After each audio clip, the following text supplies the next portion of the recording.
menyampaikan kepada saudara akan tiba waktunya, ya, saya sudah pernah sampaikan ini, Gereja Panembah dan gereja-gereja akan dipadati dengan orang-orang yang tertimpa horor, trauma, dan lunatik. Ya, saudara, apa sebab? Karena tidak tahan dengan ujian-ujian, dengan pencobaan-pencobaan, tidak tahan dengan malapetaka-malapetaka yang seperti dituliskan dalam kitab Wahyu, saudara, itu tidak tahan. Sehingga orang-orang akan mulai datang mencari Tuhan. Ya, saudara, minggu kemarin saya menyampaikan bahwa semua mata dari Wahyu pasal yang ke-1, semua mata akan melihat Dia. Ya, Tuhan akan memaksa orang yang buta, orang yang melek untuk melihat kepada Tuhan. Saudara, karena mereka baik percaya, mereka akan melihat dengan penuh sukacita, katakan penuh sukacita. Tetapi mereka yang tidak percaya dan pernah menolak kepada Kristus, melihat itu dengan ketakutan, bercucuran keringat dingin, pucat pasi wajahnya. Saudara, apa sebab? Sebab mereka dipaksa oleh Allah, buta sekalipun harus bisa ngelihat anak Allah itu. Saudara, harus bisa melihat Yesus Kristus di awan-awan. Harus. Barangkali ada orang yang lahir tanpa mata, dikasih mata sama Tuhan. Supaya apa? Supaya bisa melihat kepada Tuhan, Sang Juru Selamat, Raja di atas segala raja yang pernah ditolak oleh mereka. Ya, nah sekarang pada bagian ini saya menjelaskan bahwa begitu banyak orang yang menyia-nyiakan anugerah. Katakan, saya tidak boleh menyia-nyiakan anugerah. Saudara, sebab orang yang menyia-nyiakan anugerah nanti akan mengalami horor, trauma, dan mungkin juga lunatik, GILA. Ya, saudara, kenapa? Karena tidak tahan akan sengsara yang bakal terjadi. Ya, saudara, itu sebab kita orang yang berbahagia. Ya, katakan pada samping Anda kiri dan kanan, kita ini orang bahagia loh, bilang itu. Ya, kalau ditanya bahagia kenapa? Karena kita memakai kesempatan untuk beribadah dan melayani Tuhan. Amin. Jadi kita orang yang berbahagia, para kekasih ya. Nah, saudara, di sini saya tuliskan karena orang-orang itu saudara tidak paham dan merendahkan sabat Tuhan. Ya, saudara. Nah, mereka tidak mau melakukan sabat. Saudara, sabat itu apa? Sabat itu adalah satu persekutuan dengan Kristus. Tidak pada hari tertentu, seperti ada orang-orang yang memahaminya demikian. Memang pada perjanjian lama, 6 hari bekerja, hari ke-7 harus sabat. Ya, saudara. Dan itu bisa dihitung dari hari yang pertama sampai hari yang ke-7. Itulah sabat, ya saudara. Tetapi di dalam perjanjian baru ini lebih luas lagi. Katakan sabat yang lebih luas. Setiap hari saya bisa bersabat. Bila saya dekat dengan Kristus. Ya saudara. Jadi inilah yang membuat seseorang bisa dinilai oleh Allah. Anakku, kamu sudah bersabat. Ya saudara. Nah, ini hal yang penting sekali. Mereka yang tidak mau bersabat, mereka akan mengalami horor, trauma, lunatik. Ya, saudara. Saya tulis inilah para pecundang. Saudara, pecundang adalah orang yang gagah-gagahan, gak taunya kalah. Betul apa tidak? Gagah-gagahan, ya, sok banget, arogan. Padahal dia kalah. Para pecundang inilah yang menolak sabat karena mereka tidak paham. Atau mereka tidak mau melaksanakan sabat. Jadi kita adalah orang yang berbahagia. Bila mana kita tahu setiap hari sekalipun. Katakan setiap hari sekalipun. Saya boleh bersabat. Ya saudara. Ketika saudara dalam keadaan yang ruwet pikirannya. Saudara tidak tahu bagaimana harus menyelesaikan suatu masalah. Atau satu traumatika dalam hidup saudara. Tapi saudara datang kepada Tuhan dan saudara minta supaya Dia dengan kuasanya menganugerahi saudara urapan Roh Kudus. Sehingga saudara dan saya boleh dekat dengan Dia. Sehingga kita bisa diselesaikan semua macam masalah kita. Itulah artinya sabat. Ya saudara, puji Tuhan. Jadi saya dan saudara harus memiliki sahabat di dalam hidup kita. Amin. Nah, inilah gambar orang-orang yang begitu banyak, ya saudara, para pecundang di mata Tuhan. Ya saudara, orang yang sok-sokan menolak Kristus. Saudara, mereka sekarang harus melihat, dan mereka setelah melihat beberapa detik, mereka tahu, mereka meraung, mereka histeris. Lalu mereka dilempar masuk dalam lautan api, yaitu dalam neraka. Ya saudara, nah itu sebab Anda dan saya kita harus tahu, ya saudara, skenario, katakan skenario akhir zaman. Supaya saya tetap setia dan lebih dekat kepada Kristus. Amin. Supaya itu ya, itu hal penting sekali. Para kekasih, saya ingin mengajak Anda untuk melihat berikut ini. Pelaku sabat, nah ini. Pelaku sabat menurut Wahyu 21 ayat 9-11 dan ayat 27, mereka adalah mempelai Kristus. Ya, jadi saudara, kalau kita membaca dari Wahyu 21 ayat 9-11 dan ayat 27, inilah orang-orang yang cocok dan layak untuk masuk di dalam pengantin Kristus, di dalam Yerusalem baru. Katakan Yerusalem baru, yaitu sorga yang baru. Ya, sorga yang sekarang, yang kita yakin saudara kita, kekasih kita yang sudah meninggal masuk ke sana, itu akan dibongkar oleh Allah dan Allah menciptakan sorga yang baru. Saudara, di mana iblis tidak bisa masuk. Saudara, bukan berarti di sorga ada iblis, tetapi sudah pernah iblis naik turun ke sorga. Ya, dalam kitab Ayub dituliskan demikian. Saudara, dan Tuhan mengganti itu semua dengan sebuah tempat yang dahsyat. Katakan tempat yang dahsyat. Sorga yang baru, yaitu Yerusalem baru. Nah, Yerusalem yang baru tidak ada kenajisan, apalagi iblis yang bisa masuk di sana. Ya, jadi saudara yang kekasih, kita nanti dari dunia tidak masuk sorga yang sekarang ini, karena sorga yang sekarang ini akan dihancurkan. Ya, langit dan bumi akan dihancurkan dan akan ditegakkan Yerusalem baru. Kita akan langsung masuk ke Yerusalem baru. Masuk ke mana? Yerusalem baru. Ya saudara, jadi kita tahu sekarang skenario setelah kita meninggal, ataupun kalau Tuhan datang kita belum meninggal, kita akan di titik-titik dalam sekejap.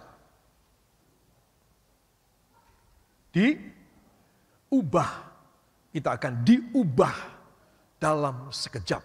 Ya, sehingga kita punya tubuh yang baru dan kita akan masuk di dalam kerajaan Allah. Ya, puji Tuhan. Saudara-saudara, dari Kejadian pasal 26 ayat 12 sampai 13 kita tahu bahwa Iskak kaya, kian lama kian kaya, dan orang ini menjadi sangat kaya. Ya saudara, itu sebab saya dan saudara harus tahu bahwa inilah waktunya di mana saya dan saudara berbisnis, cari uang dengan cara perjanjian Allah. Katakan, berbisnis dan cari uang dengan cara perjanjian Allah. Ya, saudara, tidak boleh kita mencari uang dengan dosa. Kita tidak boleh mencari uang dengan penipuan. Kita harus tulus dan lurus. Karena berkat dari Tuhan itu luar biasa bagi orang yang hidup benar. Amin. Ayatnya ada di dalam firman Tuhan dalam Yesaya 58 ayat yang ke-14. Maka kebenaran akan berjalan di depanmu dan titik-titik di belakangmu. Kemuliaan. Dus orang yang berjalan di dalam kebenaran Allah, dipimpin oleh kebenaran, kebenaran itu ada di depan kita, memimpin kita, saudara. Lalu kita di belakangnya, kita mau dan tunduk dan taat di belakangnya, maka di belakang kita akan ada kemuliaan Allah yang menyertai kita. Amin. Katakan, yaitu berkat, yaitu pemulihan, yaitu mujizat, damai sejahtera, dan hidup yang berjaya dalam nama Yesus. Amin. Haleluya. Jangan ini menjadi sekedar pelajaran. Tetapi ini harus menjadi praktek hidup. Katakan praktek hidup saya. Maka saya akan tercengang melihat pekerjaan Allah yang dahsyat. Amin ya. Jadi kita harus melakukan. Saudara bisa melihat lagi pada YouTube ataupun pada catatan saudara. Dan apa yang saudara anggap, wah ini rahasia ini yang saya belum kerjakan. Kerjakanlah. Ya, saudara. Maka saudara akan melihat Allah bekerja secara dahsyat dalam hidup saudara. Saudara, berapa puluh kali saya bilang, jangan terpaku pada tidak punya modal, tidak punya ilmu dan pengetahuannya. Bagaimana cara memulainya? Saudara, saudara tidak boleh memikirkan hal yang negatif. Katakan, saya tidak boleh memikirkan hal yang negatif. Saya harus memikirkan perjanjian Allah dengan iman saya. Ya, ini saudara, jadi perjanjian Allah ditambah iman kita. Katakan perjanjian Allah. Kalau saudara bawa Alkitab ya, tolong. Perjanjian Allah ditambah iman saya. Nah, saudara. Jadi kalau tanpa iman, ya ini tidak terjadi. Perjanjian tidak terjadi. Hebat apapun. Tolong sebutkan perjanjian apa saja dalam perjanjian lama dan perjanjian baru. Dalam perjanjian lama, Abrahami, Musaik, Daudi. Ya, saudara. Kemudian perjanjian baru di mana semua dibaharui oleh Kristus. Saudara, sehingga Yesus menjadi sumber, pusat, sentrum daripada semua perjanjian. Nah, kita hidup di sini. Itu sebab kalau kita hidup pada sentralnya, ya saudara, bagaimana kita bisa mendapatkan? Kan mudah, karena dekat. Saudara, ya. Nah, itulah yang menjadi kehendak Tuhan. Yeremia 5 ayat 24. Para kekasih, mari kita akan membaca kitab Nabi Yeremia pasal yang kelima, ayat yang ke-24. 1, 2. Mereka tidak berkata dalam hatinya, baiklah kita takut akan Tuhan Allah kita, yang memberi hujan pada waktunya, hujan pada awal musim, maupun hujan pada akhir musim, dan yang menjamin bagi kita minggu-minggu yang tetap untuk panen. Amin. Tolong 25, 1, 2. Kesalahanmu menghalangi semuanya ini, dan dosamu menghambat yang baik daripadamu. Amin. Para kekasih, kita harus yakin, ya saudara, bahwa apa? Ayat 24, harus bersyukur. Saudara, banyak orang tidak bersyukur. Mereka tidak berkata dalam hatinya, baiklah kita takut akan Tuhan Allah kita, yang memberi hujan pada waktunya. Jadi artinya tidak ada rasa syukur. Mau hujan, tidak hujan, hujan deras, hujan gerimis, yang gak bersyukur, saudara. Tidak ada ucapan syukur. Dan Tuhan menjamin minggu-minggu yang tetap untuk panen, tidak ada syukur. Coba. Ini ajaib. Kalau setiap minggu saudara panen, itu ajaib. Amin? Iya, itu ajaib. Saudara. Jadi saudara dan saya harus tahu, kalau kita sudah menerima perjanjian yang ajaib, kita tidak bersyukur dan tidak beriman kepadanya, saudara, maka percuma itu semuanya. Ya, itu tidak berguna, itu tidak berhasil apapun. Sebagai keturunan bapak orang percaya, yaitu Abraham, kita harus seperti dia. Ya, saudara, bahkan dia itu menanti-nantikan panennya bukan saben minggu.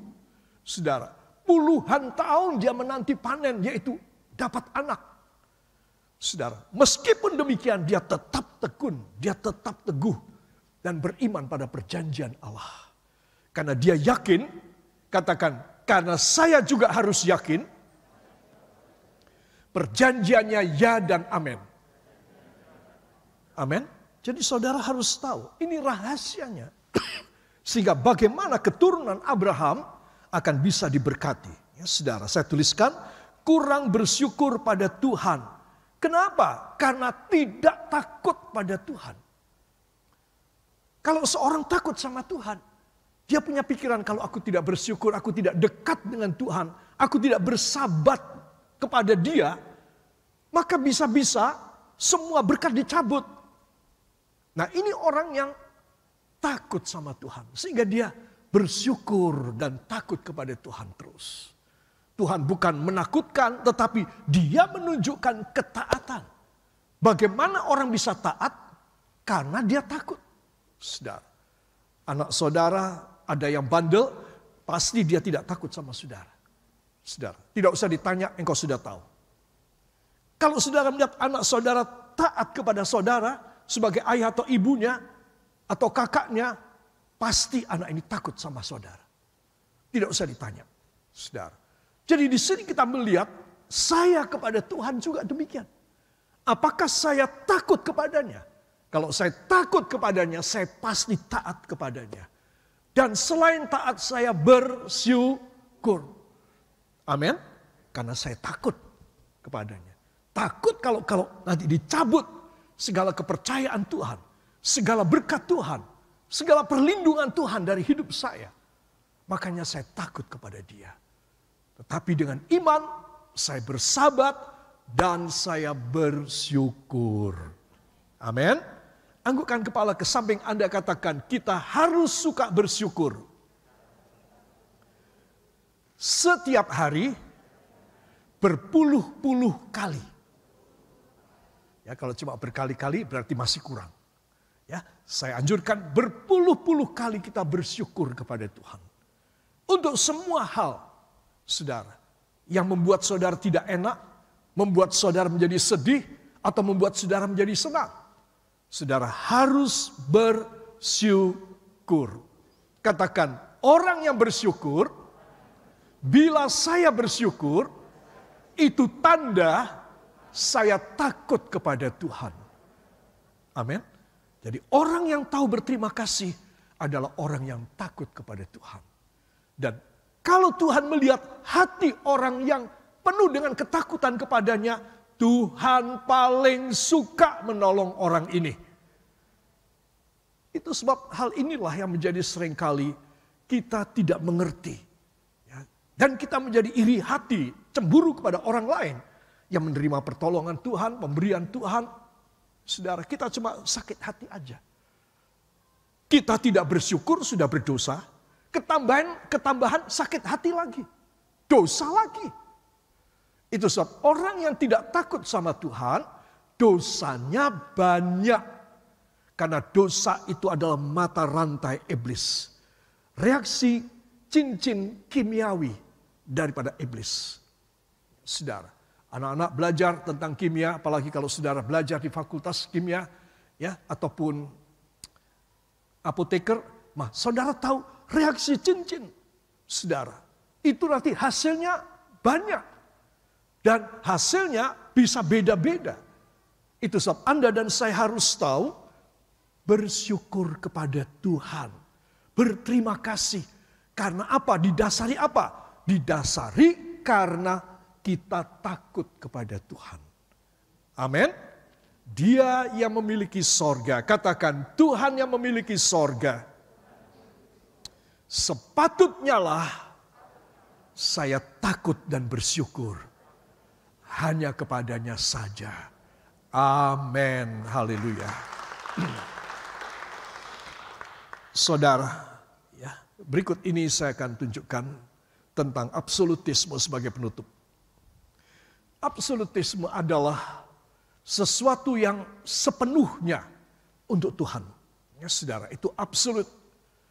Hampir semua kepercayaan ataupun semua ajaran atau teori mempunyai absolutismenya. Ya, saudara, absolutisme kita sebagai anak Tuhan adalah Tuhanlah segala-galanya. Katakan, Tuhanlah segala-galanya. Dia sumber segala-galanya. Dan saya harus total kepadanya. Itulah absolutisme di dalam Alkitab. Ya.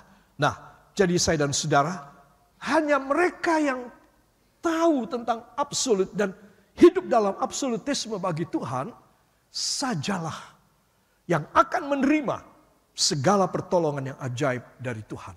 Sehingga kalau dia berbisnis, kalau dia ibu rumah tangga biasa mengatur keluarga, kalau dia punya pekerjaan atau profesi, dia seorang pengajar, dan ataupun dia seorang yang berkecimpung dalam ekonomi, politik, ya, sosial, dan lain sebagainya, dia akan mencapai tingkatan yang penuh dalam hidupnya. Karena dia sudah membayar dengan absolutisme. Itu sebab absolutisme sangat penting sekali, ya. Dan memang ini hanya diajarkan pada strata yang tinggi di bidang teologi. Tetapi saya ingin supaya saudara mengerti bahwa betapa pentingnya orang itu absolut sama Tuhan. Jangan separuh-separuh. Katakan tidak boleh separuh-separuh. Apalagi seperapat. Ya, seperapat itu bahasa Jawanya apa? Ya seperapat. Indonesianya seperempat. Separuh nggak boleh, seperapat juga tidak boleh. Jadi harus berapa dong? Sepenuhnya. Ya, katakan sepenuhnya.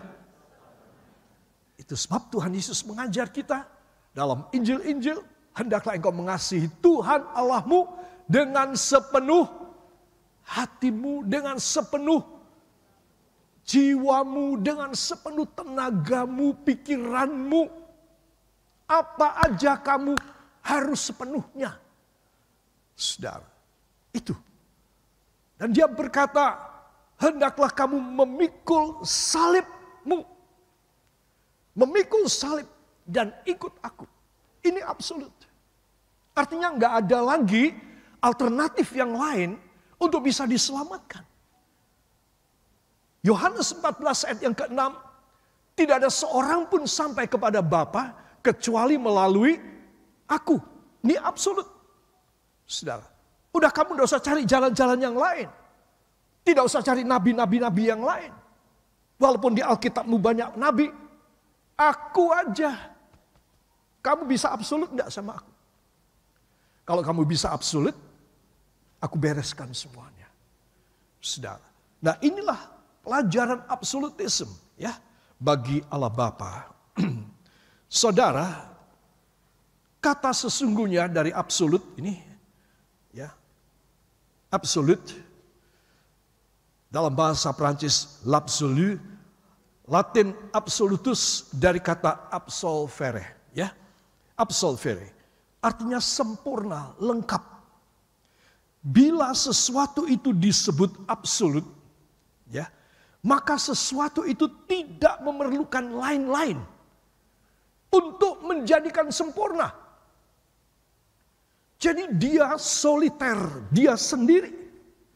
Saudara, dialah sumbernya, dialah pengarangnya, dialah segala-galanya. Dia tidak membutuhkan lain untuk membuat dia sempurna. Nah inilah absolut. Ya, absolvere.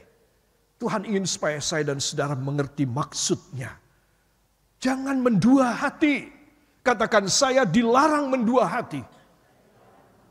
Saya harus satu hati. Sepenuh hati. Karena yang berfirman, yang meminta demikian adalah juru selamat saya. Pemilik sorga. Pemilik jiwa saya. Amin. Beri tepuk tangan bagi dia. Haleluya. Nah, saudara. Itu sebab Anda dan saya kita harus minta kepada Tuhan supaya kita diberi absolutisme sehingga kita bisa sesuai dengan kehendak. Ya, ada orang mengatakan apa bedanya dengan totalitas? Beda sekali. Ya, saudara, totalitas adalah keutuhan, keseluruhan, kesemestaan, tetapi tidak mengarah kepada sesuatu oknum, tidak mengarah kepada Allah. Ya, saudara. Absolutisme adalah mengarah kepada Tuhan Yesus Kristus. Aku tidak dengan dia, aku terbuang. Aku tidak dengan dia, aku cilaka. Aku akan gagal.